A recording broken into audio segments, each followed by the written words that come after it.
because Chinese can trust each other, because guanxi is even more important than a signed contract. I wonder if you could comment on that. Any other question? No? Yes.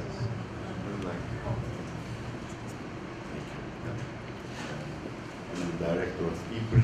I would just like to make a brief comment on this question of being an alliance or not being an alliance. I believe that we are in the process of becoming something different from what we were in the past. And this meeting today is clearly a demonstration of that. You know, this is taking place in the academy, this is taking place within the government, this is taking place with business. So the relationship between Brazil with the BRIC countries is quite different today from it was 10 years ago. And the direction, I don't know if it will be an alliance, it will be a bloc, but it's a work in progress, as someone has mentioned. And I would not be surprised if the bloc will be necessary in this process. But what I think the challenge, the daily challenge, is to bridge the gap of knowledge that exists between these countries. And you are doing today here just that. But it's not enough. We have to do more. We have to be more proactive. And the distance sometimes is enormous. But we have to create some means of overcoming this gap through Skype, through direct conversation, conference, that will be a more fast way of communication. But I'm not as pessimist as Professor Viola. So I have, and I think most of the people that I know are much more optimistic about the prospect of the BRICS. Thank you. Tom.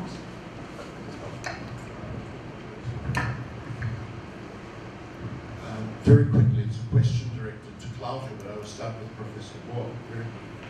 Guanxi is a very old concept. Fei Xiaotong wrote about it a long time before the Chinese Revolution, so it's not new. So to understand that, Claudia said, if I understood him correctly, that the approach to forming BRIC dialogue is not through area studies, and I didn't quite understand that, because to understand something like contemporary China, you do have to really go back to very fundamental concepts about civilizations. So I'd just like to clarify that, because my way of understanding how we dialogue is one-to-one, dyadic, and then we build specialists in each area, and this is to link to the later conference, and then we somehow try to dialogue between these groups of specialists. Of course, we have some ways to do it, which is through comparative numbers, which we saw from the pay which is a totally different approach.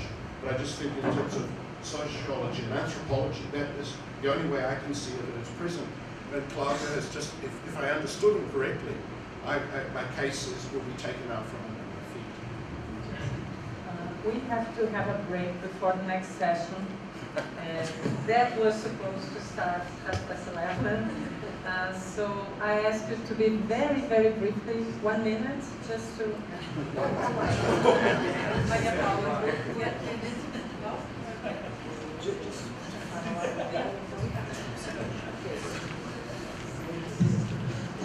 I just want to say that as far as I have seen and with colleagues from other countries, well, it's very nice to be with you here. And also that social protection, as I try to bring here in the comparison with Brazil and South Africa, must be the big challenge to protect against the dimensions, so-called dimensions of neoliberalism that are coming into our country. And I think this is the difference that Brazil makes in the other countries, because as I tried to show with South Africa comparison, but maybe, according to the numbers that our colleague Panji brought, I think that what reduces disparities within our countries, with all these opening to abroad, of our economies and so forth, are national policies to contain the loss of income and to sustain such patterns of consumption. So that's what I think that it's important to look at Brazilian system of social protection and to take lessons from that. As our colleague said, it's not perfect, it's not easy, it's not the only way to do it, but it's one way to do it, and it's been successful at a certain point. That's it. Okay, it's difficult to respond within 1 minute. First of all, I've been doing the inequality research since my master's degree, and I know there is a misleading point that the inequality study is trying to cut down the rich's wealth and to make to transfer it to the poor. So that is just one school of the policy suggestions.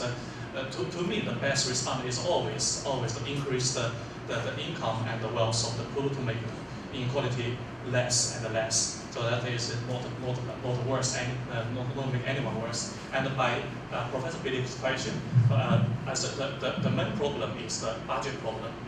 From the investment and out point of view, we have to leave the three autonomous species away. And for Professor Gao's question, in short, I think the zero-sum game is not always the case in this point of view. Because, for example, if you go to get some things to be approved by the government officers, the legal approval time is 7 days, within 7 days. So if you have a good guarantee, it can be done within 1 or 2 days. So that's the kind of why we say is the kind of the resources. It's not hurting anyone in this case. But zero-sum game definitely is some. And for Tom's, yes, it's true. We built our theory network based on Fisher Tom's theory and make it an interdisciplinary study of sociology and economics. And for Professor Gustavus' comments, I understand it's very difficult to quantize and to use this invisible theory into real number. So that's why our study can not only based on our data set, because our data set has the response from a large variety of questions. Some of them can capture some of the features of this invisible theory. And for the sum of the things, we are not simply summing up, crossing different units. So we standardize it and make it the measurement unit doesn't count for that. It's kind of the methodology things which I can discuss with you later. And thanks very much for all of these useful comments. First of all, let me express my gratitude to all the panelists. I learned a hell of a lot from that review, so fantastic.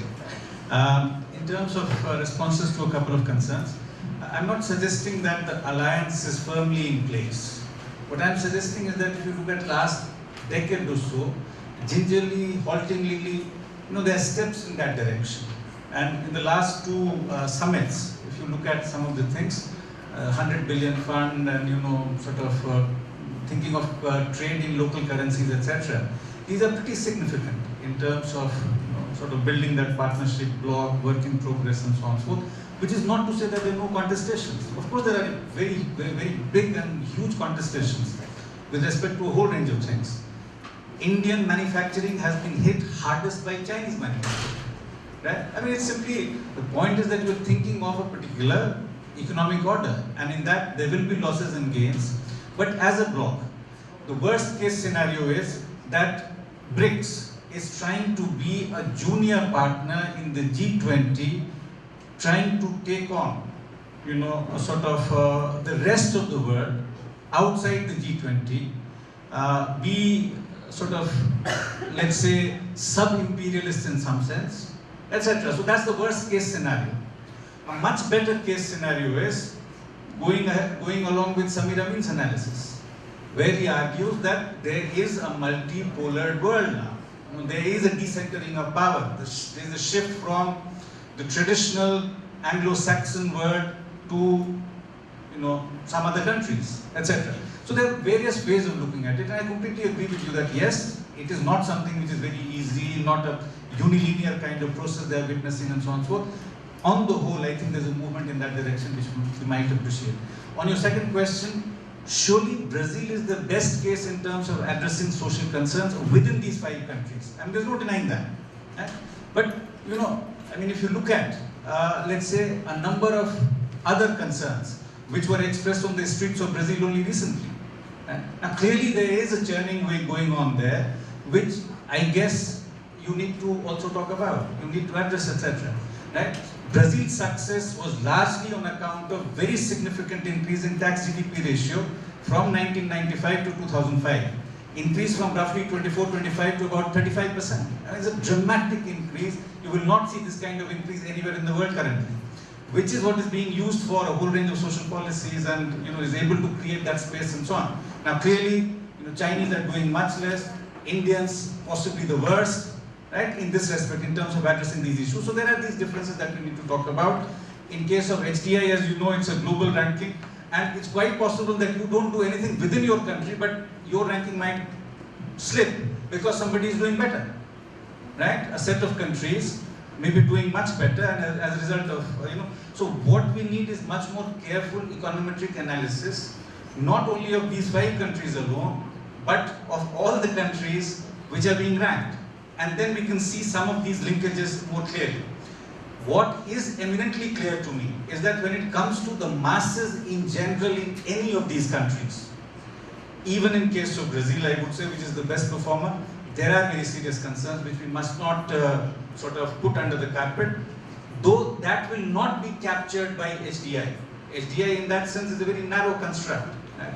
So that is something, and so sort of, let me just amplify this with one example. Look at US, growth rate, let's say around 1970 and around 2000, 5% per annum, right? 1970, General Motors is the iconic company. The salary differential between the CEO and the average worker was 1:70. 2000, growth rate 5%,